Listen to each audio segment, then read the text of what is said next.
మరో కాల్ ఉన్నారు. సాయి అట్లాంటా నుండి కాల్ చేశారు. సాయి గారు,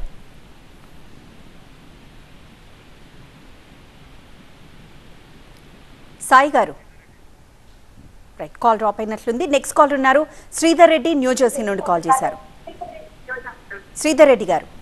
హలో వెంకటస్వామి గారు, నమస్తే అండి. నమస్తే అండి సార్, ఇప్పుడు ఎన్నికలు అయిపోయినాయి కదా, తర్వాత ముఖ్యంగా ప్రజా సమస్యలపైన కానీ, తర్వాత హైదరాబాద్ విషయంలో డ్రైనేజ్ సివరేజ్ సిస్టమ్స్ పైన, తర్వాత విద్యా వైద్య రంగాల్లో మార్పు తీసుకొచ్చే దిశగా స్పష్టమైన ప్రణాళిక ఏమైనా ఉందా? ఎందుకంటే టిఆర్ఎస్ గవర్నమెంట్ లో ఉన్నప్పుడు వాళ్ళు 10 years గవర్నమెంట్ స్కూల్స్ ని అప్గ్రేడ్ చేయలేదు, గవర్నమెంట్ హాస్పిటల్స్ ని కూడా సరిగ్గా మెడికల్ ఎక్విప్మెంట్ అవుట్డేటెడ్, తర్వాత ఫెసిలిటీస్ కూడా సరిగ్గా లేకుండా ఉన్నాయి. కాబట్టి మీరు ముఖ్యంగా విద్యా వైద్య రంగాల్లో ఎలాంటి remarkable development and significant change తీసుకొచ్చే రకంగా మీ దగ్గర ప్రణాళిక ఉంటే షేర్ చేసుకోండి. ఇంకోటి ముఖ్యంగా మన తెలుగు రాష్ట్రాల్లో రాజకీయాలు, ఈ ప్రతీకార రాజకీయాలు, తర్వాత ఆ భాష కూడా పర్సనల్ అటాక్స్, భౌతిక దాడులు అన్ని చాలా ఎక్కువగా ఉంటున్నాయండి. అంటే ఇదివరకు ప్రజా సమస్యల పైన, తర్వాత ముఖ్యంగా సేవ, ప్రజలకు మరింత సేవ చేయాలన్నటువంటి దీని నుంచి కంప్లీట్ ఇంకా ఫ్యామిలీ, పిల్లలు, తర్వాత ఇంకా ఇంట్లో లేడీస్ దగ్గర నుంచి తిట్టుకోవడం, పర్సనల్ అటాక్స్ ఎంత ఘోరంగా అంటే ముఖ్యంగా ఈ తెలుగు రాష్ట్రాల్లో ఎక్కువగా కనిపిస్తుంది.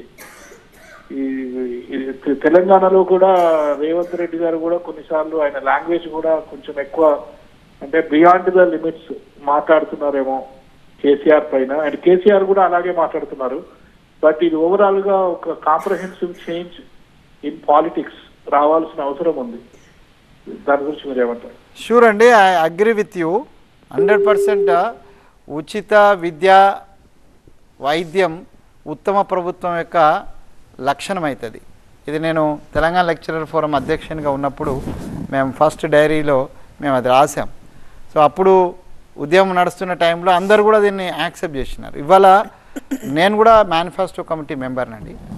సో విద్యకు సంబంధించినటువంటి సమగ్రమైనటువంటి ఒక ఆలోచనను మేము చేసి, శ్రీధర్ బాబు గారు దాని చైర్మన్గా ఉండేది, ప్రొఫెసర్ జానయ్య గారు, నేను, ఇంకొంతమంది, specially we have taken a care about the education సంబంధించి. ఇప్పుడు స్కూల్స్ ఏవైతే ఉన్నాయో అప్గ్రేడేషన్ కావచ్చు, లేకపోతే అసలు ఫస్ట్ ఇన్ఫ్రాస్ట్రక్చర్ డెఫిసిటీ వాళ్ళ అన్ని స్కూల్స్లో ఉన్నది.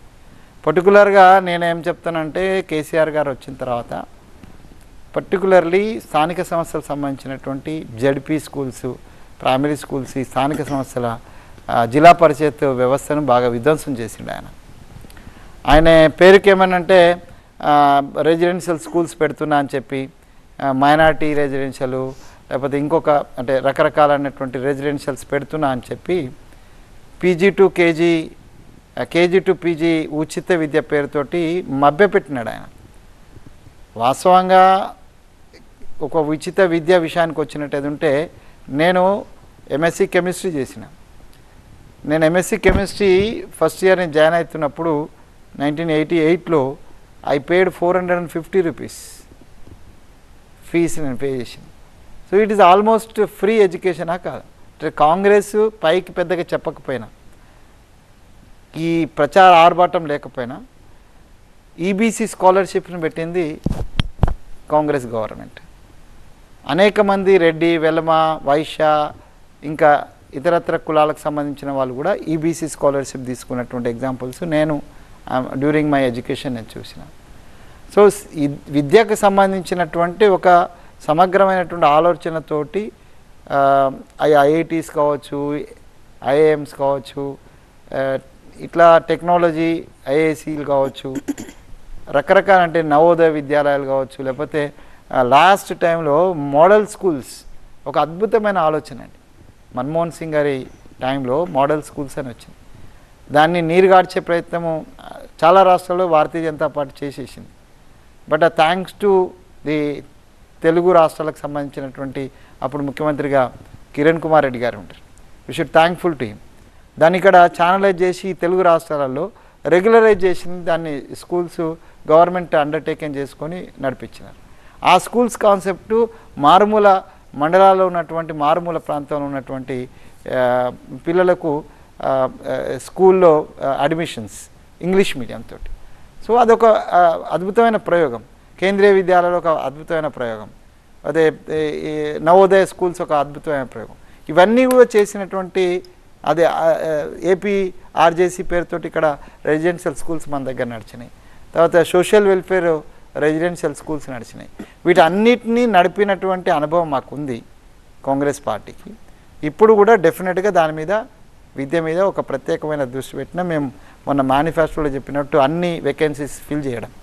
ఫస్ట్ ఆఫ్ ఆల్ అది ఇన్ఫ్రాస్ట్రక్చర్లో అన్ని వేకెన్సీస్ నైదర్ అంటే teaching and non teaching both the way, A craft లాంటి ఎక్స్ట్రా కరిక్యులర్ యాక్టివిటీస్ ఉన్నటువంటి అన్ని టీచింగ్ నాన్ టీచింగ్ పోస్టులు మేము ఫిల్ చేస్తాం ఫస్ట్.